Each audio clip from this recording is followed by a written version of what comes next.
We do start this Martin Luther King Day monitoring the tense situation in Minneapolis, where some 1,500 troops could soon be deployed amid ongoing unrest. This as several hotels across the Twin Cities, including some housing federal officers, are closing down due to bomb threats. Those threats coming following a weekend of escalating tensions between protesters, law enforcement, and agitators who have descended on the city to capitalize on the unrest and create social media content. One far-right influencer holding an anti-immigration rally, leading to a chaotic confrontation on the streets of downtown Minneapolis and further destabilizing the situation. But one of the most shocking moments from the weekend coming yesterday, when protesters entered a church where an ICE agent allegedly serves as a pastor and disrupted the service.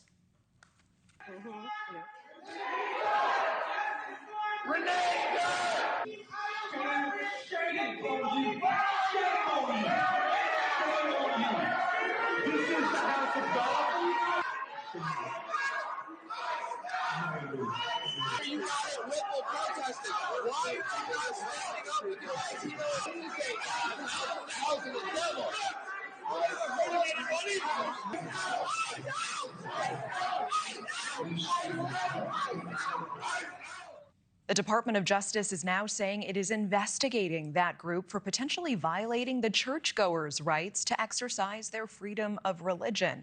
And now the Department of War saying it is readying 1,500 active duty troops to deploy to the area if President Trump decides to invoke the Insurrection Act, something the city's mayor is speaking out against on NBC's Meet the Press just yesterday.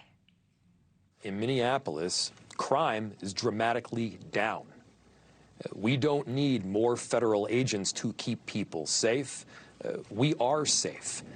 Violent crime is down. Shootings are down. Carjackings are down in virtually every category, in virtually every neighborhood in the city. You know what's causing more chaos? Having these thousands of ICE agents and border control and apparently military, even potentially, on our streets. NewsNation has been on the ground since the very beginning of these protests. We continue to be there today. Mills Hayes, live in Minneapolis. Mills, we were just here live together about 12 hours ago. I just checked. It is -4 degrees where you are right now. What are you monitoring today?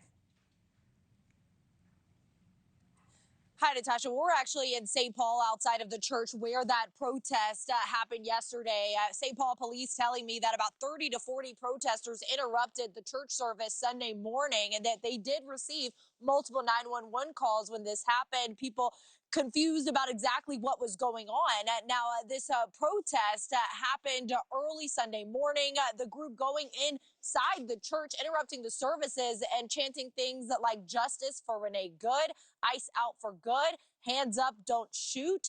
And we could hear some of those protesters asking people if they supported ICE. And it appears that they were targeting the church because they believe that one of the pastors was a local ICE official. You like ICE? No, sir. I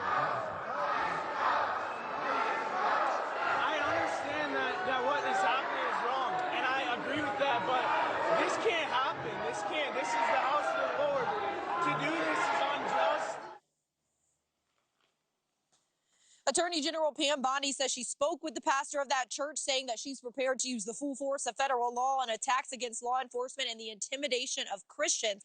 The congregation's lead pastor said interruptions were shameful and asked anyone who wasn't worshiping to leave. ICE posting on X that agitators are going from hotel to hotel, church to church, hunting for federal law enforcement who are risking their lives to protect officers. Meanwhile, I did speak with one of the organizers of the event. Take a listen.